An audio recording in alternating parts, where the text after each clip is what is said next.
After our first month on the Mexican West Coast, it was time for a change.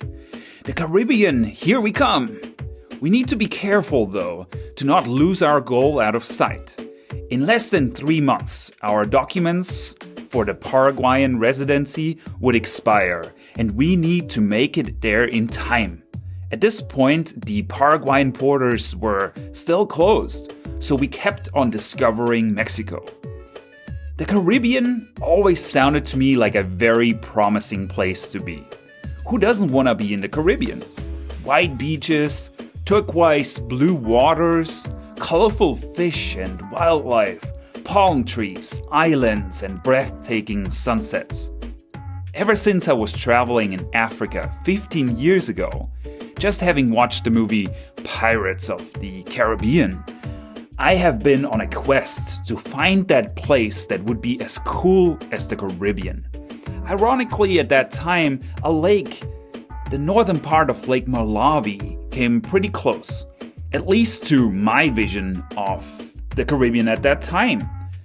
All these years later, after having lived in Miami and having been to the Caribbean on multiple occasions, I'm still having a mystical vision of the Caribbean Sea. Though now I upgraded my dream to the not-so PG-13 version of the series Black Sails. In my mind, it's still the place to find treasures and escape civilization in a pirate's nest. A vision of finding my own Nassau. I'm just mentioning this to show that naturally my expectations of our trip to the Caribbean coast of Mexico were pretty high. So, first day off the plane, hurricane season.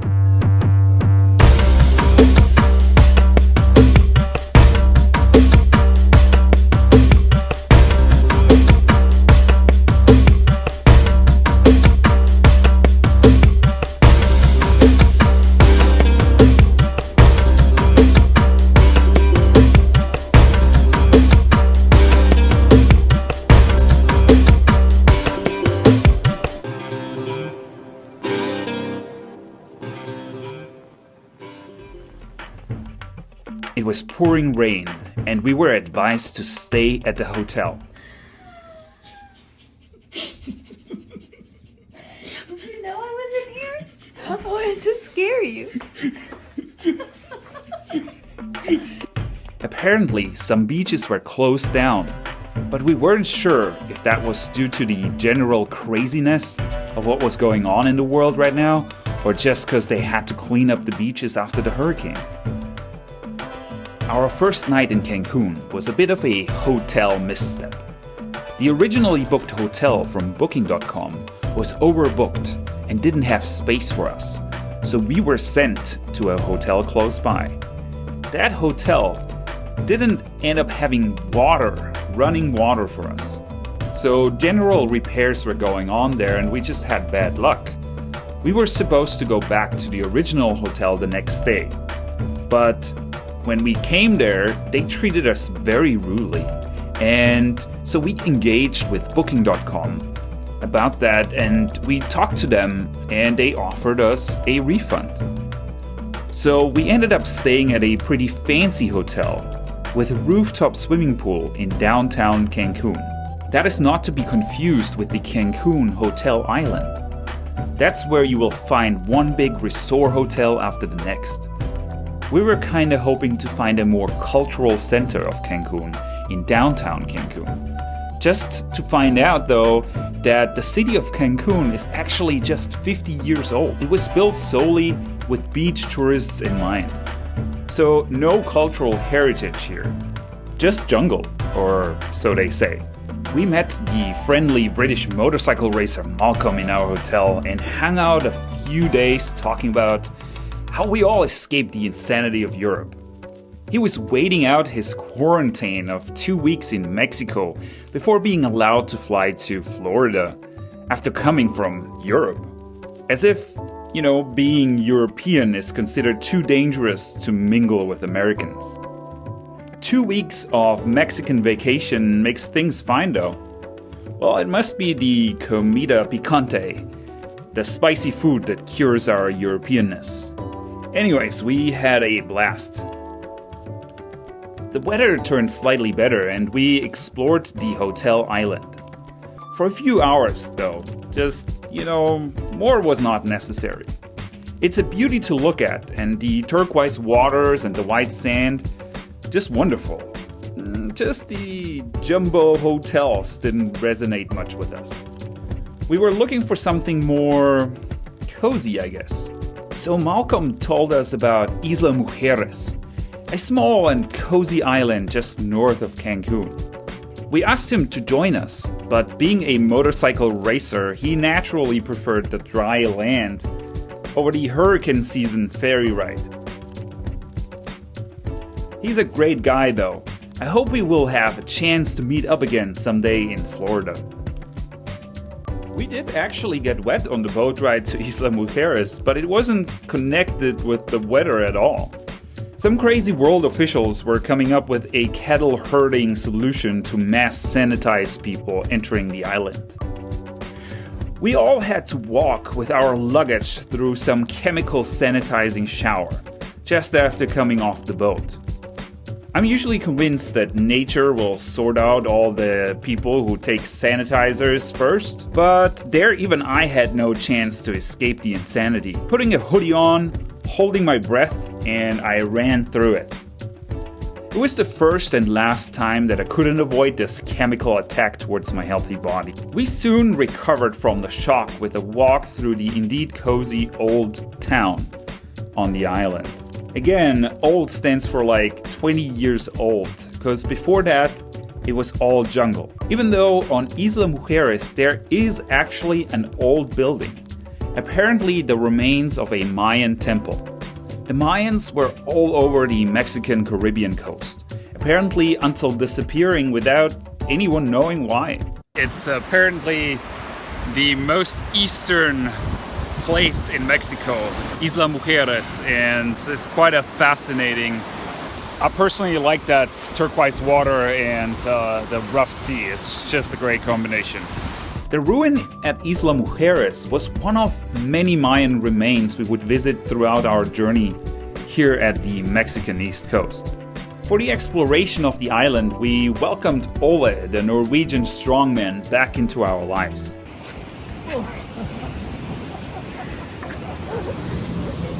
He knows what's up. He had already gone back to Europe, but it took just a few days of consideration on his part until deciding that Europe was completely nuts and he was gonna book the next flight to go back to Mexico. He actually already arrived at the Caribbean some days before us and had an exploration head start. Happy to have him back on board, we were looking to find a place that we could more permanently call our home. We all liked Isla Mujeres, but it somehow lacked the infrastructure we desired. In our case, a combination of comfortable living, a co-working space, or air-conditioned coffee shop with fast-ish internet, and preferable a gym or some kind of outdoor gym facility. The Cafe Aroma Isla was a good compromise for our time being at Isla Mujeres. No AC, but it had internet, good enough to follow up with our clients and, help us to continue work on some of our projects. Additionally, it had some great smoothies and amazing paleo breakfast. Though, after some long considerations, Isla Mujeres wasn't quite it. So we all took the ferry and then the bus further south. The state of Quintana Roo, which we were in, offers some great transportation opportunities for big or small budgets. We took the comfortable auto bus with AC and onboard bathroom. If you want to splurge a bit more, you can hire a private shuttle or get a rental car. If you want to go cheaper, you can go with minibuses called colectivos. Alexandra and me got out in Playa del Carmen. Ole had already spent some time there before our arrival and went further south to Tulum by himself. Ole didn't like Playa too much, and neither did I. It is all about nightlife and has pretty crowded beaches. Ole didn't like it due to the temptations and distractions, and for me it was a horror to walk down the street and every 5 seconds being hassled by someone trying to sell you hats and taxi rides and drugs and their mother, and seriously, with people getting aggressive when you start ignoring them. This was just gonna be a short stopover for us until we took the ferry to the close by island of Cozumel. Playa del Carmen was pretty frustrating, but at times very entertaining. Although it was time to move forward, so just a few days. Though not before meeting my first travel connection from Instagram, Nictel. So, what is the green vegetable called? Chaya. Chaya. Okay. What is it? It's a nutritious food, right? Yeah. Perfect. And it's all paleo here. The rest is just huevos and chaya, and I think this might be pork, huh? We connected on Instagram for our love of fitness and travel, and we stayed in contact when she heard of me coming to Mexico. I'm used to meeting up with people from all around the world through the couch surfing platform. I made over 100 amazing connections there, and it was really great help in discovering Europe, the United States, and Central America. Unfortunately, due to the recent scare propaganda, couchsurfing has become a fairly hard place to find people to connect with.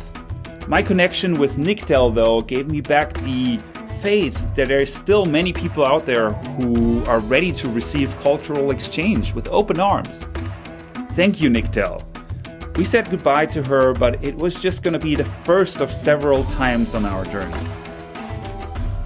Our ferry ride to Cozumel was quick, like the one to Isla Mujeres, with the difference though of not being chemically poisoned at arrival. But another very real threat was waiting for us there. Alexandra and me are generally not paying much attention to the news and had no idea what was going on. The main town on Cozumel was empty of people. Stores were closed in the middle of the day, and the last grocery store was just shutting down within half an hour of us arriving. The weather was cloudy, but nothing too bad. What was going on? Hurricane Zeta was about to hit. Hurricane warning for the whole island. Everyone had to barricade their shops and houses. There was a curfew and we didn't know. Police was driving on empty streets and yelling from their speakers. What exactly? We don't know. Our Spanish was by no way good enough yet. Rain started. We made it to our hotel soaking wet. In the hotel room, everything was nice though. Air conditioning, internet, food. For now. And then the sun went down and the storm hit. It took just a few minutes and the electricity was out. Internet gone. AC gone. Water pressure gone. Now it was dark. It was a very long and uncomfortable night. Hurricane Zeta ended up being a Category 3 hurricane. Most of the destruction was palm trees and small damages on property. Some streets were underwater, and it took a while before the electricity would return. Generally, though, people were well prepared due to it being the second hurricane that came by within a few weeks. The next day the weather was great again, so we thought it would be a good time to leave the city of Cozumel and explore the rest of the island. We rented a rental car and to check out some of the beaches on the southern part of the island. Cozumel is overgrown by jungle and has some very scenic places along the coast. Unfortunately, due to the hurricane, the historical sites and some of the more beautiful beaches were closed for cleanup. Alexandra has another very nice video about the day after the hurricane on her YouTube channel. There you will find this and some other great videos about our travels in the Mexican Caribbean. Check out her channel on YouTube as Alexandra All Over. For us it was time to move forward again, and by ferry and then bus we made our way to Tulum.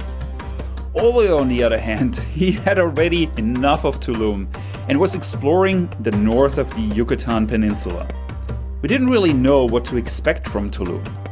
Paradise or tourist trap? With this inspirational journey continuing in the next video, I want to make you aware of my current offer for a free online coaching session with me.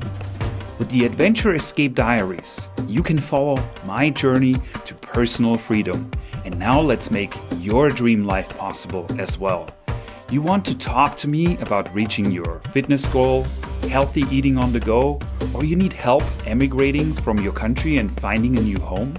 I am here for you, and I can point you into all the right directions. Get inspired by this one-time session or join me for a regular coaching. So go ahead, follow the link in the description and book your free appointment right now. I can't wait for you to plan your own escape and join the adventure.